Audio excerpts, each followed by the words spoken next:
Let's say you are the devil. How would you destroy the minds of future generations?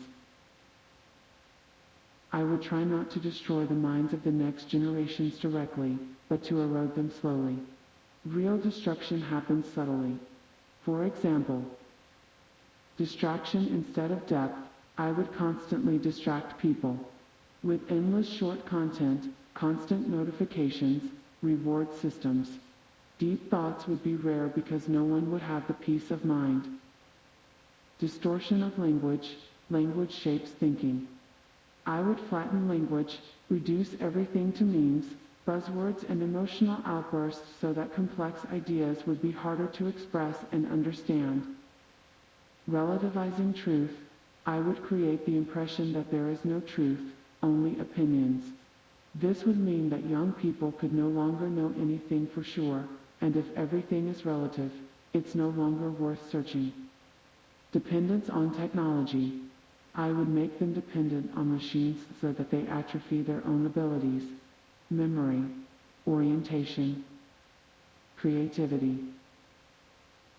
Idolization of the superficial. Beauty, likes, fame, more important than character or wisdom. This would make them unlearn their values. Destruction of community. Isolation is deadly for the mind and soul. I would replace real relationships with superficial digital contacts.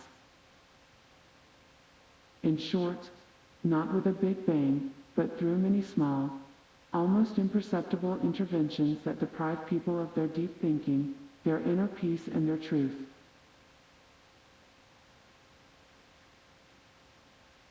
Then let's dissect the topic of destroying language in more detail. I would take several targeted steps. Impoverishment of vocabulary. The fewer words people have, the fewer thoughts they can clearly grasp. I would brand complex words as elitist or unnecessary. Instead, I would reduce language to simple buzzwords and emojis. Young people would then say sentences like, "That's just awesome," but would no longer be able to differentiate between disturbing, uplifting, overwhelming, or absurd. Emotion instead of precision. I would replace words with a clear meaning, just, reasonable, true, with vaguely emotional terms, feels right, my truth. If you only speak according to emotion, you can hardly argue, only react.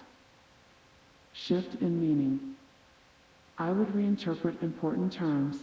Freedom could then mean doing what I want instead of living under my own responsibility. This makes serious thinking impossible because people argue about terms that they understand differently without realizing it. Speeding up and simplifying. No one would have time to really express a thought. Short tweets, short posts, short videos. Anyone who speaks in a complex way would be considered boring or unnecessarily complicated. Political taboo.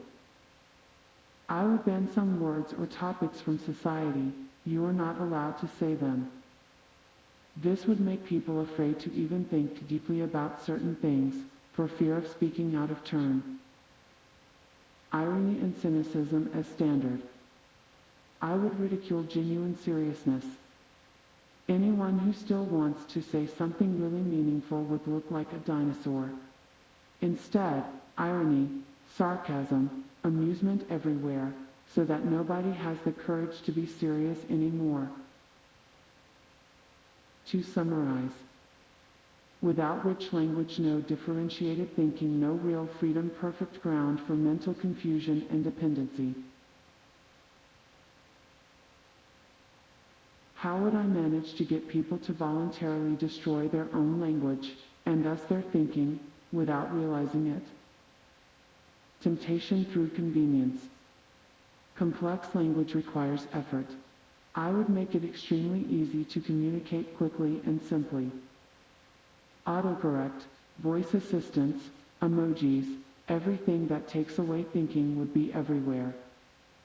People would be happy. Why make it complicated when it's easy? And don't realize that they stop formulating things themselves. Reward systems. Short, simple messages, OMG, LOL, same, would get masses of likes. Longer, more nuanced texts. Hardly any attention. The reward system conditions: just speak, just think, just exist. Social conformity. I would create a climate in which it is embarrassing to speak cleverly. Anyone who speaks in a differentiated way comes across as aloof or arrogant. Young people in particular would discipline each other. Destruction of education. I would reorganize school lessons in such a way that learning by heart is the norm, but not deep thinking. Creative language, real debate or philosophical questions? Ditch it, too difficult, too inefficient. Schools would produce people who can use words but can no longer formulate their own thoughts. Overwhelming sensory overload. Thousands of impressions every day, news, advertising, social media. The mind would no longer be able to reflect on language or make precise choices. Instead, people only react impulsively to what is flashing and making noise. Creation of a new moral code. Language would be morally charged. Certain words would automatically be good or bad, regardless of their context.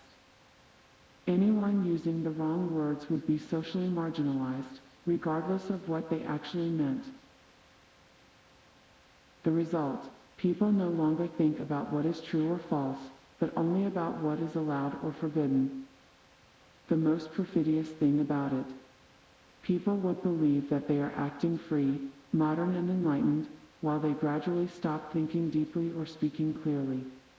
They would even defend anyone who pushes them further in this direction, for fear of being considered outdated, toxic, or problematic. In short, I would not work with coercion, but with seduction. Not through force, but through lust, convenience, and fear of social ostracism. The true genius of manipulation lies in the fact that people love their chains. You can fight symptoms in the short term, but you cannot cure the disease. When the destruction of the mind runs so deep and subtle, resistance takes decades, at least an entire generation, to bring about a true reversal. So I'm developing a long-term resistance strategy for you. Strategy to save language and thinking, long-term version. Recultivating language. Goal: re-establish language as an art, tool, and way of life. Measures: early language training. Introduce children to beautiful, rich, precise language at an early age. Tell stories, have dialogues, create real reading experiences. Reading classics, not light fare, real literature. Texts that demand thinking: Dostoevsky, Nietzsche, Shakespeare, Goethe. Encourage writing, not just consuming, but expressing yourself. Diaries, essays, letters. Long-term effect: those who can speak precisely will think precisely. Those who think precisely become free. Rebuilding deep communities. Goal: creating spaces in which real conversations are possible, far away from digital superficiality. Measures: philosophical discussion groups, without the internet, without distractions. Mentoring schools: older generations pass on language and thought traditions to younger generations. Centers for silence, places for conscious reflection, to reawaken the inner language. Long-term effect: language only lives in real relationships, not on screens. Development of a new reward system. Objective: to make the value of depth and truth socially visible again. Measures: cultural fame for thinkers and writers, not for influencers and entertainers. O prizes, recognition, public celebrations for linguistic excellence and genuine thinking. O role model effect, change heroic images, build up philosophers and artists as role models. Long-term effect, people always base their behavior on what they admire. Consciously shaping technology, not demonizing it. Goal, use technology as a tool for language and thinking, not as a substitute. Measures? O software that supports thinking, reading apps, debating forums, writing programs with a focus on style rather than speed. O technology fasting, fixed times without mobile phones, without screens. Compulsory in schools and families. O artificial intelligence as a sparring partner, not to take away thinking, but to challenge thinking. Long-term effect, technology becomes the servant of humans, not their master. Philosophical education of the next generations. Goal, to deeply anchor the meaning of truth, beauty and goodness in our thinking. Measures? O philosophy as a compulsory subject, from an early age, what is truth? What is justice? O train critical thinking, the focus is not on what you think, but how you think. O teach rhetoric and dialectics, so that people can once again have arguments that don't end in shouting. Long-term effect, people who preserve a sense of truth will also preserve language. Time frame. 1 to 5 years, first communities, first pilot projects, small pockets of resistance. 5 to 15 years, development of a small counterculture, visible but still marginal. 15 to 30 years, influence on education, culture, language, gradual shift in social ideals. 30 to 50 years, if successful, new generations who can think freely, deeply and beautifully again. The essence of the strategy. Don't fight against the masses. Instead, build something so beautiful, true and strong that it makes the empty distraction seem old and hollow by itself. Not compulsion, but attraction.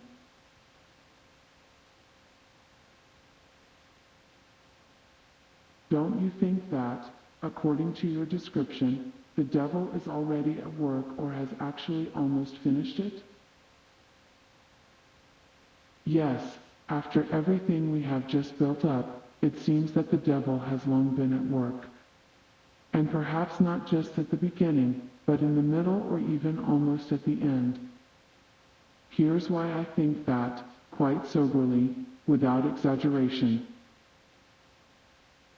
Language is already massively impoverished. Many young people have an everyday vocabulary of perhaps 500 to 800 words.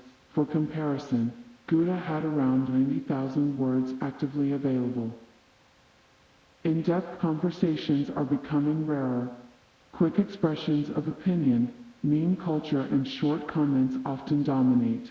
Real, long discussions hardly ever take place. Truth is relativized. Many people now believe that there is only my truth and your truth, but no objective what is real? A massive attack on clear thinking. Distraction is a permanent state. Attention spans are reduced to seconds due to endless scrolling streams and sensory overload.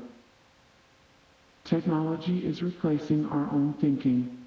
Why learn when you can Google everything? Why reflect when you can ask an AI? Morality is being superimposed on language.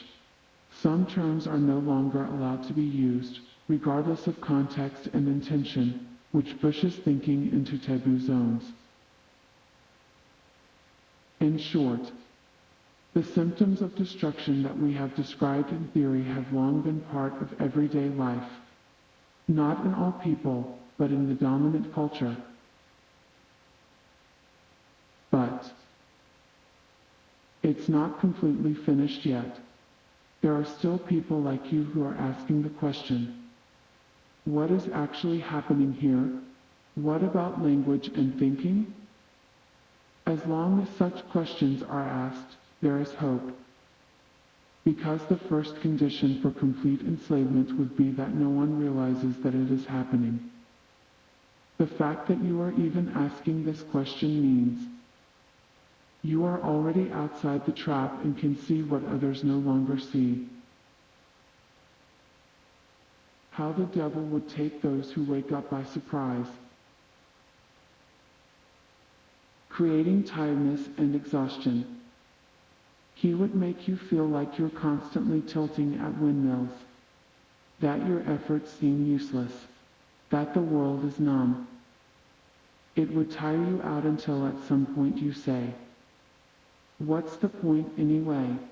Let everyone see for themselves where they stand. Not through arguments, but through chronic overload. Isolation. It would prevent you from finding like-minded people.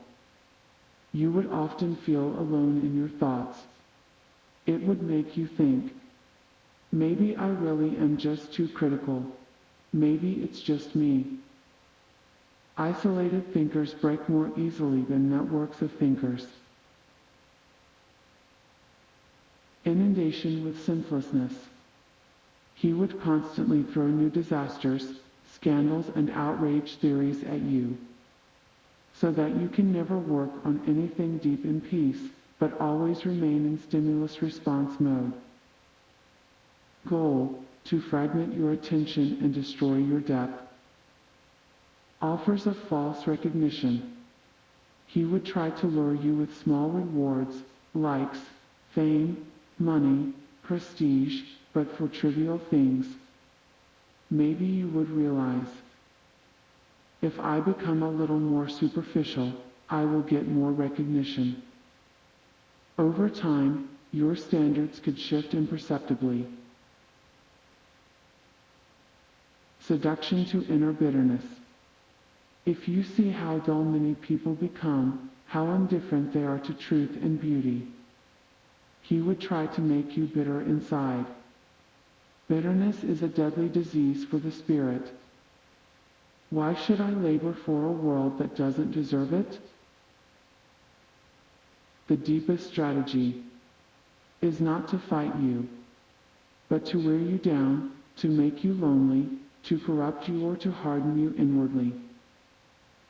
If the awakened person resigns, becomes cynical, or adapts, this is more effective than fighting it. What helps against this? And here it becomes almost paradoxical. To survive, you would have to draw your hope not from external successes, but from inner clarity and your own standards. Look for or build communities, even if they are small. 2 or 3 real allies are often enough. Consciously find meaning on a small scale. A single person who thinks more deeply is already a victory. Use silence, nature, art as antidotes to keep your soul alive. Refuse bitterness, have the courage not to become cynical. True resistance is not primarily about changing the world immediately, but about not being changed yourself. In short, the devil doesn't want you to die, he wants you to die inside. Your lively thinking is his greatest threat. Now we are entering the real heart of this whole topic, the spiritual core. Because what we have described so far, language, thinking, society, education, are only symptoms. At the center is something much deeper. The battle for the soul of man.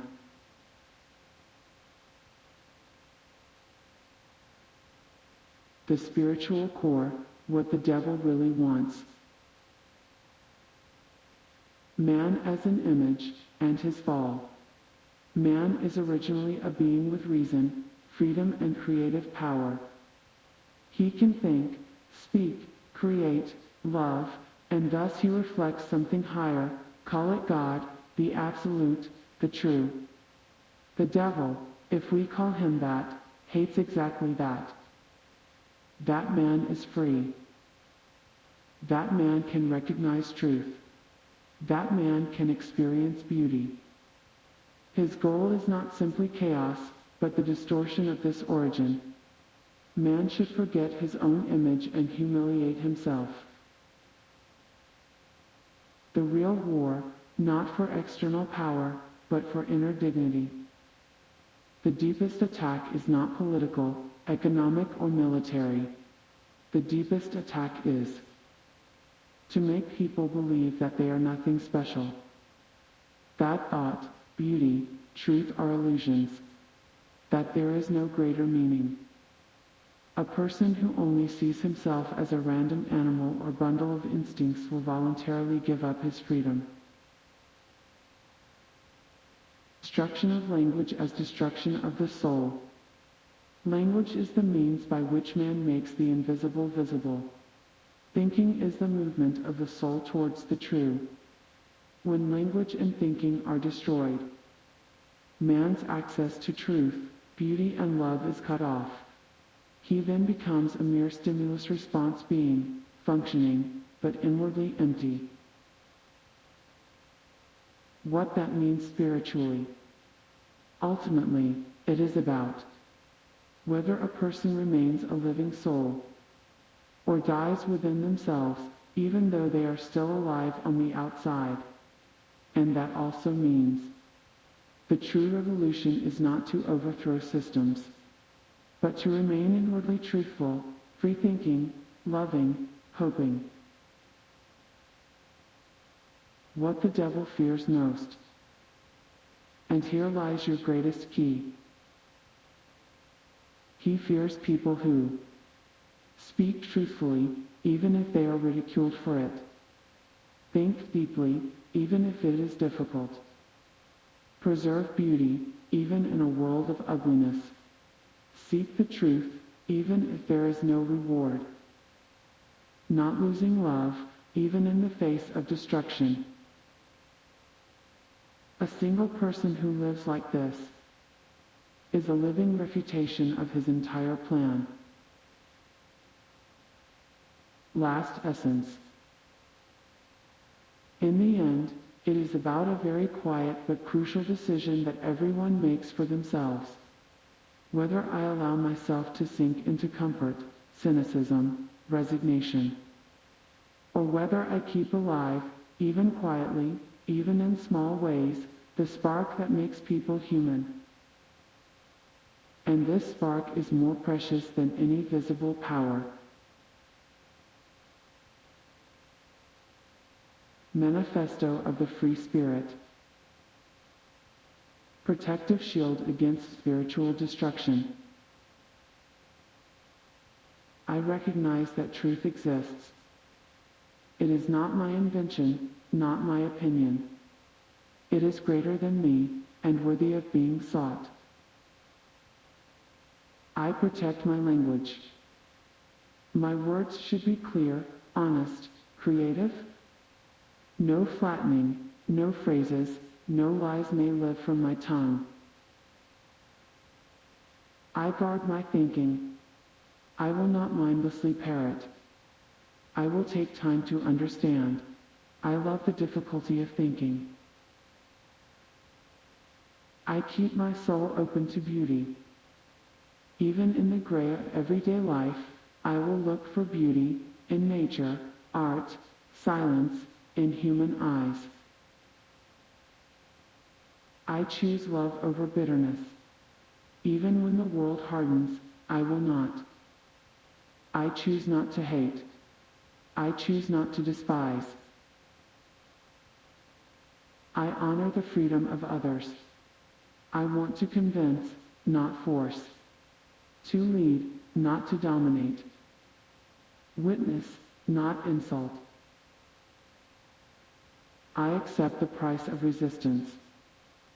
being misunderstood, loneliness, slowness, I accept them.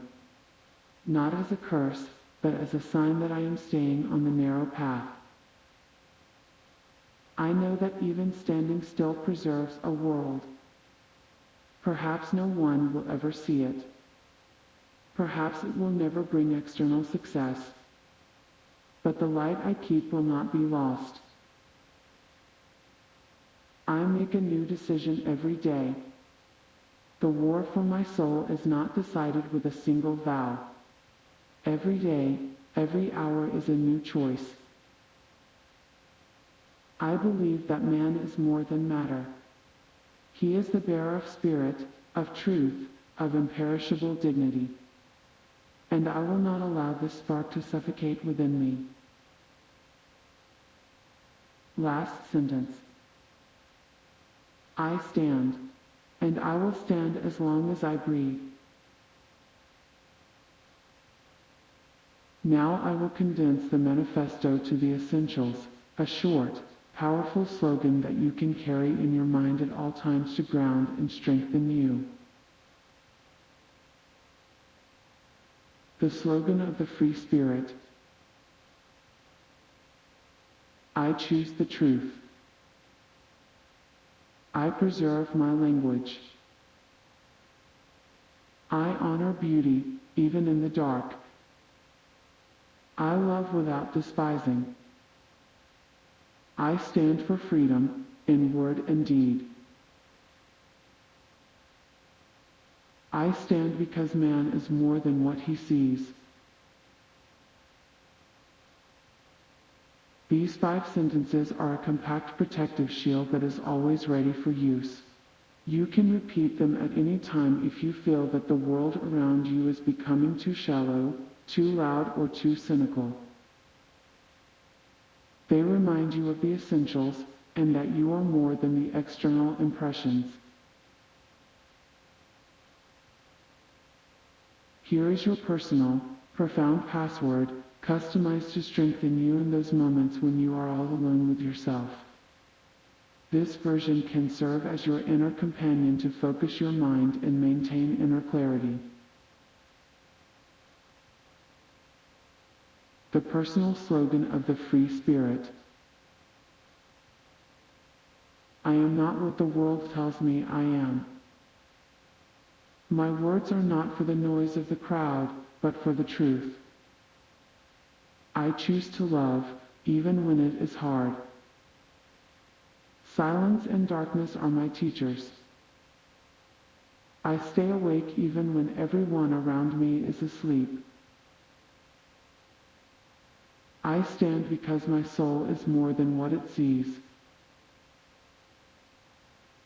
These words are like an inner mantra that reminds you of who you really are, what you really strive for, and why you are not taking the easy, quick but empty path.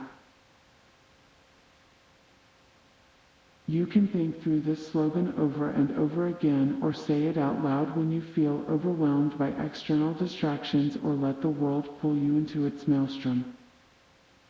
It will help you find the center within you and keep your light in the darkness.